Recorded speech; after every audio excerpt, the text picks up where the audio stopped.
அகில மீடியா நேயர்களுக்கு வணக்கம். இன்றைய காலை நேர தலைப்புச் செய்திகள்.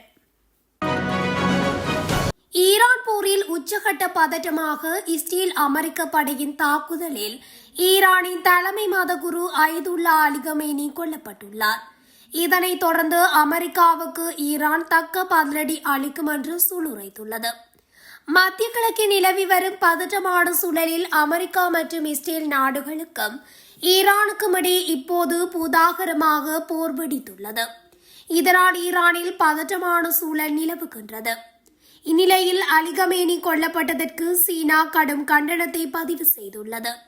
இறையாண்மை மிக்க தலைவர் ஒருவர் வெளிப்படையாக கொல்லப்பட்டிருப்பதும் அதன் மூலம் ஆட்சி மாற்றத்தை தூண்டுதலும் ஏற்றுக்கொள்ள முடியாது என்று தெரிவித்துள்ள சீன வெளியுறவு அமைச்சர் வாங் யி சீன அரசின் கண்டனத்தை பதிவு செய்திருக்கின்றார். ஈரான் நாட்டை அமெரிக்காவும் இஸ்ரேலும் நேற்று கடுமையாக தாக்கியது. இந்த வான்வழி தாக்குதலில் பெண்கள், குழந்தைகள் என பலர் கொல்லப்பட்டுள்ளனர். இதனால் மத்திய கிழக்கு முழுவதும் பற்றி எறிந்து வருகின்றது. ஈரானின் பாதுகாப்பு மந்திரி அமீர் நசீர் ஜடே மற்றும் புரட்சிகர காவல்படை தளபதி முகமது ஃபாக்பூர் ஆகியோர் கொல்லப்பட்டனர். ஈரானின் உச்ச தலைவர் அயதுல்லா அலி கமேனி, அவருடைய மகள், மருமகன் உள்ளிட்ட குடும்பத்தினரும் கொல்லப்பட்டுள்ளனர். இதனை ஈரான் நாடும் உறுதி செய்துள்ளது. ஈரானில் அமெரிக்காவும் இஸ்ரேலும் கூட்டாக இணைந்து நடத்திய தொடக்க கட்ட தாக்குதலில் 40க்கும் மேற்பட்ட மூத்த ராணுவ அதிகாரிகள் கொல்லப்பட்டு விட்டதாக அறிக்கை வெளியாகியுள்ளது. இது ஒரு வரலாற்று தாக்குதல் என்றும் ராணுவ உளவு தகவலின் அடிப்படையில் இது சாத்தியம் என்றும் இஸ்ரேல் பாதுகாப்படை தெரிவித்துள்ளது. இதில் 2 தனித்தனியான இடங்களில் நடத்தப்பட்ட அடுத்தடுத்த தாக்குதலில் பல தளபதிகள் கொல்லப்பட்டனர் என்று தெரிவித்துள்ள இஸ்ரேல் அவர்களின் பெயர்களை வெளியிடவில்லை. ஈரானின் புரட்சிகர காவல்படை அமெரிக்க விமானம் தாங்கி கப்பலான USS ஆப்ரகாம் லிங்கன் போர்க்கப்பலை வளைகுடாவில் தாக்கியுள்ளதாக அறிவித்துள்ளது. அமெரிக்கா மற்றும் இஸ்ரேலிய தாக்குதல்கள் நாட்டின் உயர்மட்ட தலைவர் அயதுல்லா அலி கமேனியை கொன்ற பிறகு அமெரிக்க விமானம் தாங்கி கப்பலான ஆப்ரகாம் லிங்கன் 4 பாலிஸ்டிக் ஏவுகணைகளால் தாக்கப்பட்டதாக தெரிவிக்கப்படுகின்றது. எமது ஆக்கிரமிப்பாளர்களின் கல்லறையாக மாறும் என ஈரானின் புரட்சிகர காவல்படை தெரிவித்ததாக இஸ்ரேலிய ஊடகம் செய்தி வெளியிட்டுள்ளது. அமெரிக்காவின் USS ஆப்ரகாம் லிங்கன் விமானம் தாங்கி கப்பலும் அதனுடன் இணைந்த 3 போர்க்கப்பல்களும் மத்திய கிழக்கிற்கு முன்னதாகவே அனுப்பி வைக்கப்பட்டிருந்தன. USS ஆப்ரகாம் லிங்கன் அமெரிக்க கடற்படையில் 5வது நிமிட்ஸ் வகுப்பு விமானம் தாங்கி கப்பலாகும். இதில் எதிரி ரேடாரை தவிர்க்கும் திறன் கொண்ட சமீபத்திய F-35 ஸ்டெல்த் ஜெட் விமானங்களும் அடங்கும். தாக்குதல் குழுவில் டோமாகாக் தரை தாக்குதல் கப்பல் ஏவுகணைகள் ஏற்றப்பட்ட 3 அழிப்பாளர்களும் உள்ளனர். மேலும் பொதுவாக அதே ஆயுதத்தை ஏவும் அணுசக்தியால் இயங்கும் நீர்மூழ்கி கப்பலும் இருக்கும். இந்நிலையில் அமெரிக்காவின் மிக பலம் பொருந்திய போர்க்கப்பலான USS ஆப்ரகாம் லிங்கன் விமானம் தாங்கி கப்பல் மீது ஈரான் தாக்குதலை நடத்தியதாக அறிவித்துள்ளமை பதற்றத்தை மேலும் அதிகரிக்கின்றது. ஈரான் நேற்று தேசிய தூக்கத்தில் ஆழ்ந்துள்ளதாக தெரிவித்துள்ளது. எனினும் இந்த தூக்கம் எங்களை செயலற்றவர்கள் ஆக்காது என்று ஈரானிய தலைமைத்துவம் வலியுறுத்தியுள்ளது. ஈரான் நாட்டின் முதல் துணை தலைவர் முகமது ரேசா ஆரிப் நாட்டு மக்களுக்கான விசேட அறிக்கையிலே இவ்வாறு குறிப்பிட்டுள்ளது. இந்த அறிக்கை ஈரான் அரசின் செய்தி நிறுவனம் இஸ்லாமிய குடியரசு செய்தி நிறுவனம் மூலம் வெளியிடப்பட்டுள்ளது. அமெரிக்கா மற்றும் இஸ்ரேல் நாட்டின் உச்ச தலைவரை இலக்காக கொண்டு தாக்குதல் நடத்துவதன் மூலம் ஒரு தேசத்தின் ஆன்மாவை உழுக்க முடியும் என்று எண்ணுகின்றன என அறிக்கையில் குறிப்பிடப்பட்டுள்ளது. ஆனால் இஸ்லாமிய புரட்சி தியாகங்களின் மூலம் மேலும் உயிர்ப்புடன் ஆழமான வேர்களுடன் வளர்ந்து வருவதாகவும் அதில் தெரிவிக்கப்பட்டுள்ளது. நாட்டின் ஸ்திரத்தன்மையை பாதுகாப்பதும் உள்நாட்டு ஒற்றுமையை வலுப்படுத்துவதுமே ஈரானின் தற்போதைய பிரதான வியூகமாக உள்ளதாக கூறப்பட்டுள்ளது. இதனால் அடுத்த 24 மணி நேரத்தில் பலத்த தாக்குதல் நடத்தப்படும் என்றும் ஈரான் தெரிவித்துள்ளது. மேலும் ஈரானிய தலைமைத்துவம் நாட்டில் எந்தவித அதிகார போட்டியும் இல்லாமல் ஆட்சி மாற்றம் மற்றும் தேசிய பாதுகாப்பை உறுதி செய்வதில் தீவிரமாக செயல்பட்டு வருவதாகவும் குறிப்பிடப்பட்டுள்ளது. ஈரான் ஆட்சியுடன் தொடர்புடைய இலக்குகளை குறிவைத்து இஸ்ரேலிய பாதுகாப்பு படைகள் தெஹ்ரான் மீது ஒரு பாரிய தாக்குதல் அலையை தொடங்கின. கடந்த ஒரு நாளில் வான்வெளி மேலாதிக்கத்தை நிலைநாட்டவும் தெஹ்ரான் நோக்கிய தாக்குதல் பாதை வகுக்கவும் இஸ்ரேலிய விமானப்படை பெரிய அளவிலான வான்வெளி தாக்குதல்களை நடத்தியது என்று இஸ்ரேலிய ராணுவம் வெளியிட்ட அறிக்கையில் கூறப்பட்டது. ஈரான் தலைநகரில் நேற்று காலை முதல் சக்தி வாய்ந்த வெடிச்சத்தங்கள் கேட்டதாகவும் ஈரான் ஊடகங்கள் அதனை உறுதிப்படுத்தின. குறிப்பாக ஈரானிய அரசாங்கத்தின் முக்கிய மையங்கள் ராணுவ நிலைகளை இலக்கு வைத்தே இந்த தாக்குதல் முன்னெடுக்கப்பட்டுள்ளதாக கூறப்படுகிறது. இந்த நிலையில் ஈரானும் அமெரிக்காவின் முக்கிய ராணுவ நிலைகளை குறிவைத்து அதிரடி தாக்குதல்களையும் நடத்தியுள்ளன. உக்ரைன் ஜனாதிபதி விளாடிமிர் ஜெலன்ஸ்கி வெளியிட்ட அறிவிப்பில் அமெரிக்கா, ரஷ்யா மற்றும் உக்ரைன் ஆகிய நாடுகளுக்கு இடையான அடுத்த கட்ட முத்தரப்பு அமைதி பேச்சுவார்த்தை நடைபெறுவது மத்திய கிழக்கு நிலவும் பாதுகாப்பு சூழல் மற்றும் உண்மையான ராஜதந்திர வாய்ப்புகளை பொறுத்தே அமையும் என்று தெரிவித்துள்ளார். மார்ச் மாத தொடக்கத்தில் அபுதாபியில் இந்த பேச்சுவார்த்தை நடைபெறலாம் என்று ஏற்கனவே எதிர்பார்க்கப்பட்ட நிலையில் ஈரான் மீது அமெரிக்கா மற்றும் இஸ்ரேல் நடத்திய வான்வழி தாக்குதல்களால் ஐக்கிய அரபு அமீரக பிராந்தியத்தில் பதற்றம் அதிகரித்துள்ளது. இதன் காரணமாக உக்ரைன் பேச்சுவார்த்தை குழுவிற்கு புதிய வழிமுறைகளை வழங்க உள்ளதாக தெரிவித்த ஜெலன்ஸ்கி, பாதுகாப்பான சூழல் நிலவினால் மட்டுமே பேச்சுவார்த்தை ஆக்கப்பூர்வமாக அமையும் என்றும் குறிப்பிட்டுள்ளார். ஈரான் நாட்டை அமெரிக்காவும் இஸ்ரேலும் தாக்கியதை அடுத்து ஈரான் பலத்த தாக்குதல்களை இஸ்ரேல், அமெரிக்கா மீது நடத்தியுள்ளது. இந்த நிலையில் பதிலுக்கு ஈரான் தாக்குதலை தொடங்கியுள்ளது. இதில் இஸ்ரேலின் பெய்த் ஜீமேஸ் நகரில் பாலிஸ்டிக் ஏவுகணை கொண்டு ஈரான் நடத்திய தாக்குதலில் 8 பேர் பலியாகியதாகவும் இதனை இஸ்ரேலின் மருத்துவமனைகள் உறுதி செய்துள்ளன.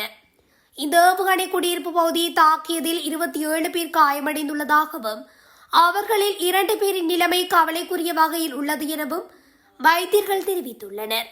இதனைத் தொடர்ந்து அந்த பகுதியில் போர்க்கால அடிப்படையில் மீட்பணிகள் நடந்து வருகின்றன. இஸ்ரேலுடன் அபுதாபியில் உள்ள ஜயத் துறைமுகம், ஐக்கிய அரபு அமீரகம் மீதும் ஈரான் தாக்குதல் நடத்தியுள்ளது. ஈரான் நாட்டை அமெரிக்காவும் இஸ்ரேலும் கடுமையாக தாக்கியதில் பலர் கொல்லப்பட்டுள்ளனர். இதனால் மத்திய கிழக்கு முழுவதும் பதற்ற நிலையாக காணப்படுகிறது. ஈரானின் பாதுகாப்பு மந்திரி உட்பட பலர் கொல்லப்பட்டுள்ளனர். இந்நிலையில் ஸ்கைலைட் என பெயர் கொண்ட பாலாப் நாட்டு கொடியுடன் சென்ற எண்ணெய் கப்பல் ஒன்று கடுமையாக ஓமானில் தாக்கப்பட்டுள்ளது. இந்த கப்பல் கசாப் துறைமுகத்தில் இருந்து வடக்கே 5 கடல் மைல் தொலைவில் தாக்கப்பட்டுள்ளது. உடனடியாக கப்பலில் இருந்தவர்கள் பாதுகாப்பை உறுதி செய்யக்கூடிய வகையில் அதிகாரிகள் ஒன்றிணைந்து பணியும் தொடர்ந்து மேற்கொள்ளப்பட்டது. இதில் கப்பல் ஊழியர்கள் 20 பேர் பாதுகாப்பாக மீட்கப்பட்டனர். அவர்களில் 15 பேர் இந்தியர்கள் ஆவர். மற்ற 5 பேர் ஈரான் நாட்டைச் சேர்ந்தவர்கள் ஆவர். அவர்களில் 4 பேருக்கு காயங்கள் ஏற்பட்டுள்ளன. அவர்கள் சிகிச்சைக்கு கொண்டு செல்லப்பட்டதாகவும் தெரிவிக்கப்படுகிறது. எனினும் தாக்குதலை நடத்தியது யார், எதற்காக இந்த தாக்குதல் நடத்தப்பட்டது, கப்பலுக்கு ஏற்பட்ட பாதிப்பு உள்ளிட்ட விவரங்களை ஓமன் அதிகாரிகள் உடனடியாக வெளியிடவில்லை. மத்திய கிழக்கில் பதற்றம் ஏற்பட்டுள்ள சூழலில் இந்தியர்கள் பயணம் செய்த எண்ணெய் கப்பல் மீது நடுக்கடலில் தாக்குதல் நடந்துள்ளமை பதற்றத்தை மேலும் அதிகரித்துள்ளது.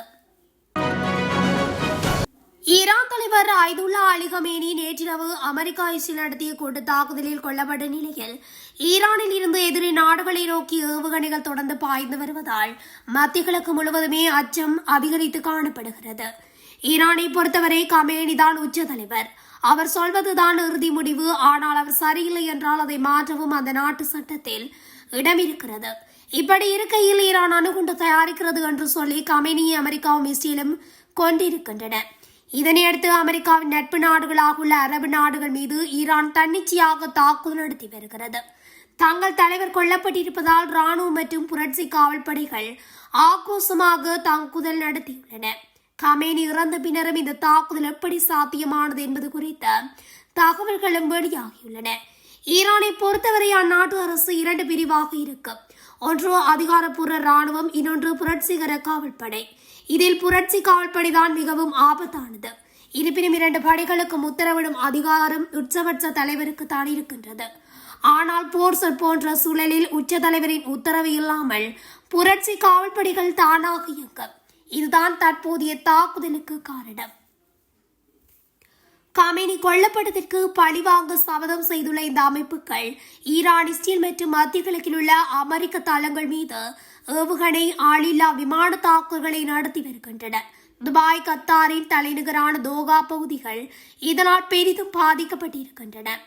ஈரான் புரட்சிகர பாதுகாப்படை அறிக்கையின்படி ஆபரேஷன் ட்ரூ பிராமிஸ் 4 5வது அலையின் கீழ் எஃப்எல் அலி துறைமுகத்தில் அமைந்திருந்த அமெரிக்க கப்பலுக்கான வெடிமருந்து கப்பல் 4 ஆளில்லா விமானங்களால் தாக்கப்பட்டது. அத்தாக்குதலில் அது முற்றிலும் சேதமடைந்து நொறுக்கப்பட்டது என பாதுகாப்பு படை குறிப்பிட்டுள்ளது. குவைட்டின் அப்துல்லா முபாரக் பகுதியுள்ள அமெரிக்க கடற்படை தளம் 4 பாலிஸ்டிக் ஏவுகணைகளால் தாக்கப்பட்டதாகவும் தெரிவிக்கப்படுகிறது. இதனால் ஏராளமான அமெரிக்க படையினர் உயிரிழந்துள்ளதாகவும் காயமடைந்துள்ளதாகவும் தெரிவிக்கப்படுகின்றது. ஈராக் தலைநகர் பாக்தாத்தில் உள்ள அதீத பாதுகாப்புமிக்க பசுமை வலயத்திற்குள் நூற்றுக்கணக்கான போராட்டக்காரர்கள் அத்துமீறி நுழைய முயன்றதால் அங்கு பெரும் பதற்றம் ஏற்பட்டுள்ளது. அமெரிக்க தூதரகம் மற்றும் முக்கிய அரசு அலுவலகங்கள் அமைந்துள்ள பாக்தாத்தின் பாதுகாப்பற்ற பகுதிக்குள் நுழைய முயன்ற போராட்டக்காரர்கள் அங்கிருந்த பாதுகாப்பு படையினர் மீது சரமாரியாக கற்களை வீசி தாக்குதல் நடத்தினர்.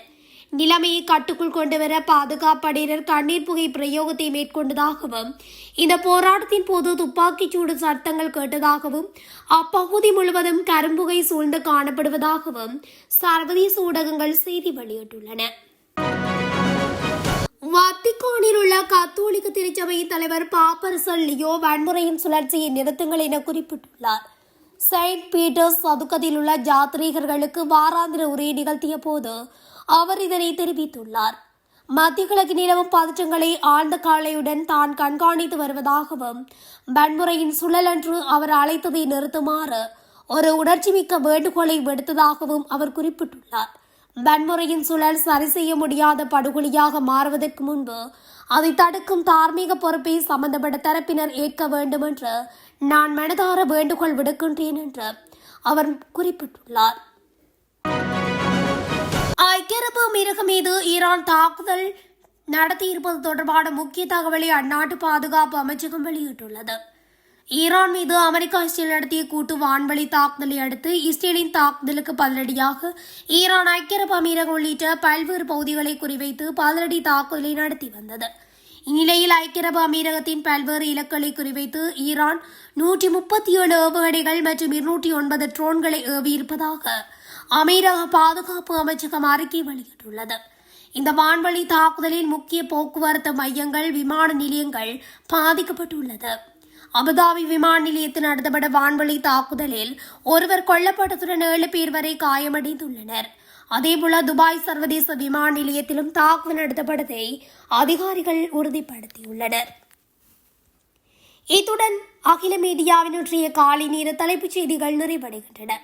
தொடர்ச்சியாக செய்திகளை அறிந்து கொள்ள அகில மீடியா ஊடகத்துடன் இணைந்திருங்கள். நன்றி, வணக்கம்.